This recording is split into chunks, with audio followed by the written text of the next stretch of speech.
Hello dear students, a very good morning to all. Welcome to all in your Hindi literature class.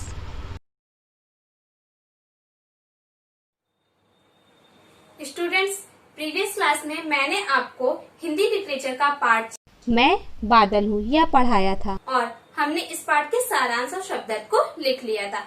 आज हम इसके अभ्यास प्रश्नों को हल करेंगे। अभ्यास प्रश्नों को हल करने से पहले आइए जानते हैं कि हमने इस पार्ट में क्या पढ़ा। तो बच्चों, यह पार्ट आत्मकथा शैली पर है और इसमें बादल की आत्मकथा है। बादल ने अपने बारे में बताया है। तो बच्चों, बादल सांवले और चिकने शरीर का होता है और यह अपना रूप परिवर्तित करता रहता है, यानी अपने रूप और रंग को यह चेंज कर सकता है। बादल की माता किरण है और इसके पिता सागर हैं, क्योंकि यह सागर के जल से ही बनता है। सागर के जल से, नदियों के जल से, सभी जल से वाष्प के रूप में परिवर्तित होकर बनता है। बादल को हम मेघ, घन, जलधर आदि नामों से भी जानते हैं। बच्चों, ऐसे तो बादल बहुत ही शांत और मीठा स्वभाव का है, यानी उसका पानी कैसा होता है, मीठा होता है। और बादल शीतल स्वभाव का होता है। वह अपने माता और पिता दोनों के स्वभाव से बिल्कुल विपरीत होता है। उसके पिता खारे स्वभाव के हैं और उसकी माता तेज और तीखी स्वभाव की है, लेकिन बादल उन दोनों से विपरीत है। बच्चों, बादल का आपने आकर्षक रूप तो देखा ही है, वह बहुत प्यारा लगता है, लेकिन इसका एक भयंकर रूप भी होता है और जब वह रूप होता है तब बाढ़ की स्थिति उत्पन्न हो जाती है। खेत, खलिहान, मकान सभी पानी में डूब जाते हैं। तो यह बादल की भयंकर स्थिति है, यानी यह बादल का एक तरह से समझ लीजिए क्रोधित रूप है। बच्चों, बादल एक बहुत ही परोपकारी जीव है, क्योंकि यह सभी प्राणियों के सुख की चिंता करता है। यह सभी को जल देता है। इसी की वजह से तालाबों, नदियों में जल का स्तर बना रहता है और पेड़ पौधे ये सब हमारे हरे भरे रहते हैं बादल की वजह से, क्योंकि बादल जो वर्षा करता है उसी से ये सब हरे भरे होते हैं। और बच्चों, बादल के इतने गुणों के कारण ही कवियों ने इसे वर्षा रानी की उपाधि भी दी है। बच्चों, जब बारिश बहुत ज्यादा होती है तब बाढ़ की स्थिति आती है, लेकिन जब वर्षा नहीं होती है तब सूखे की स्थिति आ जाती है। लेकिन इस सूखे की स्थिति के लिए कौन जिम्मेदार है? इस स्थिति के लिए हम ही जिम्मेदार हैं। क्यों? क्योंकि हम लोगों ने अपने रहने हेतु, अपनी सुख सुविधा हेतु पेड़ों को काट दिया है, जिससे धरती पर जल का स्तर कम हो गया है और यह स्थिति उत्पन्न हो गई। तो बच्चों, यह था हमारा पाठ बादल। आइए अब हम इसके अभ्यास प्रश्नों को हल करते हैं। तो बच्चों, इसमें पहला अभ्यास प्रश्न है आपका बहुविकल्पीय प्रश्न। इसमें पहला प्रश्न है, प्रस्तुत पाठ के अनुसार बादल किस तरह गरजता है? का शेर की तरह, ख हाथी की तरह, ग बिल्ली की तरह, घ तेंदुए की तरह। तो इसका राइट आंसर होगा आपका का शेर की तरह। इसमें दूसरा प्रश्न है आपका, बादल किसके साथ सारे संसार में स्वच्छंद घूमता है? का सूर्य, ख बिजली, ग हवा, घ पानी। तो इसका राइट आंसर क्या होगा? ग हवा। तीसरा प्रश्न है आपका, बादल को लोग किन नामों से पुकारते हैं? का मेघ, ख घन, ग जलधर या फिर घ सभी। तो इसका राइट आंसर क्या होगा? घ सभी। सभी नामों से बादल को हम जानते हैं। चौथा प्रश्न है आपका, बादल अपने को किसका पुत्र बताता है? का आसमान, ख सागर, ग नदी या फिर घ चंद्रमा। तो इसका राइट आंसर क्या होगा? ख सागर। किसका पुत्र बताता है? सागर का। इसमें पांचवा प्रश्न है आपका, बादल की माँ कौन है? का किरण, ख बिजली, ग सूर्य, घ चांदनी। तो इसका राइट आंसर क्या होगा? का किरण। छठा प्रश्न है आपका, बादल किसकी विशेष चिंता करता है? का किसानों की, ख बच्चों की, ग बूढ़ों की या फिर घ सभी। तो इसका राइट आंसर क्या होगा? का किसानों की। उसे किसानों की सबसे ज्यादा चिंता होती है। इसके बाद सातवां प्रश्न है आपका, बादल के न आने से क्या होता है? का सूखा, ख पानी के लिए अफरा तफरी, ग फसलों की तबाही या फिर घ सभी। तो इसका राइट आंसर क्या होगा? का सूखा। जब बादल नहीं आते हैं, वर्षा नहीं होती, तो क्या हो जाता है? सूखा पड़ जाता है। आठवां प्रश्न है आपका, यह पाठ किसकी कहानी सुनाता है? का बादल की, ख सूरज की, ग सागर की या फिर घ किसानों की। तो इसका राइट आंसर क्या होगा? का, बादल की। इसके बाद है का, मौखिक प्रश्न। इसमें पहला प्रश्न है आपका, बादल का शरीर कैसा है? तो बादल का शरीर कैसा है? सांवला और चिकना है। प्रश्न 2, बादल की माता और पिता कौन है? तो बादल की माता कौन है? किरण, और पिता कौन है? सागर। प्रश्न 3, बादल का कौन सा रूप बड़ा भयंकर है? तो बच्चों बादल का कौन सा रूप बड़ा भयंकर है? बाढ़ का रूप। इसका आंसर क्या होगा? बाढ़। प्रश्न 4, बादल का सच्चा मित्र कौन है? तो बादल का सच्चा मित्र कौन है? किसान। प्रश्न 5, बादल कैसे बनते हैं? तो बच्चों बादल जल के वाष्प के रूप में परिवर्तित होने पर बादल बनते हैं। इसके बाद है प्रश्न खाल लिखित। तो बच्चों इन प्रश्नों के उत्तर आपको अपनी क्लास कॉपी में लिखना है। आपने जहाँ शब्द लिखा उसके नेक्स्ट पेज से आप इन प्रश्नों के उत्तर लिखेंगे। प्रश्न गा, रिक्त स्थान भरो। इसमें पहला है आपका, बादल शेर की तरह खाली जगह है, तो यहाँ क्या भरेंगे? गरजता है। दूसरा है आपका, मेरे पिता खाली जगह स्वभाव के हैं, तो यहाँ क्या भरेंगे आप? खारे। तीसरा, मैं खाली जगह स्वभाव का हूँ, तो यहाँ क्या आपको भरना है? शीतल। बादल किस स्वभाव का है? शीतल स्वभाव का। चौथा, खाली जगह मेरा सच्चा मित्र है, तो यहाँ क्या भरेंगे हम? किसान। किसान मेरा सच्चा मित्र है। पांचवा, मैं सबका खाली जगह चाहने वाला हूँ, तो यहाँ क्या भरना है आपको? भला। मैं सबका भला चाहने वाला हूँ। प्रश्न घ, सही कथनों पर सही चिन्ह लगाओ। तो इसमें पहला है आपका, बादल का सभी स्वागत करते हैं, तो ये कहा है? सही कहा है उसने, बादल का सभी स्वागत करते, तो यह सही होगा। दूसरा है आपका, बादल परोपकारी होता है। तो बच्चों आपको पता है कि बादल क्या है? परोपकारी, तो यह भी हमारा क्या होगा? सही होगा। तीसरा, बादल किसान का शत्रु है, तो यह क्या बोला उसने? गलत बोला है, क्योंकि बादल किसान का मित्र है, तो यहाँ क्या करेंगे आप? क्रॉस। चौथा है आपका, कवि बादल से गिरने वाले जल कणों को वर्षा रानी कहते हैं, तो यह क्या है? सही है, तो यहाँ क्या लगाएंगे आप? सही बात बच्चों। नेक्स्ट है आपका, भाषा बोधन। इसमें पहला प्रश्न है आपका, विलोम शब्द लिखो। तो यहाँ पर अमृत का विलोम क्या होगा? विष। पूर्ण का विलोम अपूर्ण। कोमल का विलोम कठोर। दयालु का निर्दयी। खारा का मीठा।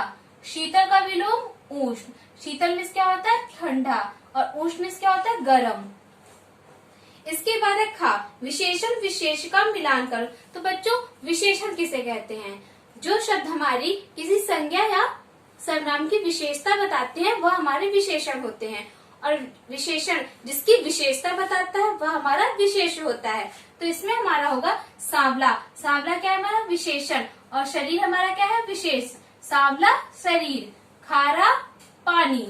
तेज स्वभाव। सच्चा मित्र। आकर्षक रूप। मैंने इसके सामने सामने इसका राइट आंसर लिखा है, आप उसे एरो से मिला सकते हो या फिर नंबर डालकर आप उसे मिला लीजिएगा अपनी बुक में। इसके बाद गा, वाक्यांश के लिए एक शब्द लिखो। इसमें पहला है आपका, जो केवल अपना स्वार्थ देखता हो, तो उसे क्या कहते हैं? स्वार्थी। दूसरा, अपने द्वारा कही गई कथा, तो इसका अर्थ क्या होता है? आत्मकथा। जो अपने द्वारा कही जाती है उसे क्या कहते हैं हम? आत्मकथा। तीसरा, जो दूसरों का उपकार करता हो उसे क्या कहते हैं? परोपकारी। चौथा, प्राणियों पर दया करने वाला, उसे हम क्या कहते हैं? दयालु। घा, समझो और लिखो। नीचे लिखे शब्दों पर ध्यान दो। सूर्य की पुत्री, सूर्य पुत्री। गुण और अवगुण, गुण अवगुण। सागर का पुत्र, सागर पुत्र। माता और पिता, माता पिता। इन शब्दों को संक्षिप्त करके लिखा गया, यानी यह लंबा लिखा हुआ था तो इसे छोटा करके लिखा गया है। शब्द बनाने की इस विधि को हम समास कहते हैं, यानी यहाँ पर ऐसे वाक्य लिखा हुआ है, इसको हमने छोटा करके लिखा, तो जो हमने छोटा करके लिखा इसे हम समास कहते हैं। इस विधि में कारक चिन्ह और योजक को हटा दिया जाता है। जो हमारे कारक चिन्ह होते हैं उनको हम हटा देते हैं और इसको ऐसे लिखते हैं। पहले दो उदाहरण तत्पुरुष समास के हैं और शेष दो द्वंद्व समास के हैं। तो बच्चों यहाँ पर आपको तत्पुरुष और द्वंद्व दोनों समास के उदाहरण आपको देखने को मिल रहे हैं। तो इसी प्रकार आप नए शब्द बनाने हैं। इसके बाद है वन में वास, वनवास। रात और दिन, रात दिन। पाप और पुण्य, पाप पुण्य। आना और जाना, आना जाना। यहाँ मैंने बच्चों आपको सिर्फ द्वंद्व समास के उदाहरण दिए हैं। तत्पुरुष समास के उदाहरण नहीं करवाए हैं। द्वंद्व समास में बीच में डैश होता है और तत्पुरुष समास में वन में वास यानी जंगल में रहने वाला, तो उसे क्या कहते हैं, वनवास। यहाँ पर हमारा तत्पुरुष समास है। इसके बाद है अंगा, याद करो। तो बच्चों यहाँ पर पर्यायवाची लिखी है बादल। बादल का पर्यायवाची मेघ घन जलधर, समुद्र सागर जल्दी वारधि, वृक्ष पेड़ पादप तरु, पानी जल नीर वारी, सूर्य रवि भास्कर दिनकर। तो बच्चों इन पर्यायवाची को आपको याद करना है। इसके बाद है चा, कोष्ठक में दिए शब्दों का सही रूप रिक्त स्थान में भरो। तो यहाँ पर पहला है आपका किसान से मेरी खाली जगह है, तो यहाँ हम क्या भरेंगे, मित्र से मित्रता। दूसरा, तुम इन खाली जगह को पढ़ो। तो बच्चों कविता का क्या बनेगा, कविताओं को पढ़ो। तीसरा, बाढ़ आने पर खाली जगह में पानी भर जाता है। तो सिर्फ एक खेत में तो पानी भरेगा नहीं, क्या होगा, खेतों में पानी भर जाता है। चौथा, मैं किसान के बारे में बहुत खाली जगह रहता हूँ। तो यहाँ क्या भरेंगे, चिंतित रहता हूँ। पांचवा, मुझे स्वयं भी इस स्थिति से खाली जगह होता है। तो यहाँ क्या लिखेंगे, दुख होता है। इसके बाद अच्छा, उदाहरण पढ़ो समझो और लिखो। उदाहरण, वह खुशी से नाच उठता है, वह खुशी से नाच उठा। तो बच्चों यहाँ पर जैसे उठता है यानी आपका क्या है, वर्तमान काल है। उठा यह आपका भूतकाल हो गया। तो आपको ऐसे ही दो नए वाक्य बनाने हैं जो यहाँ पर लिखे हुए हैं। सचिन उत्साह से भर उठता है, तो यहाँ क्या लिखेंगे, सचिन उत्साह से भर उठा। इसके बाद बच्चों दूसरा, वह भैंसे कांप उठती है। तो यहाँ क्या लिखेंगे, वह भैंसे कांप उठी।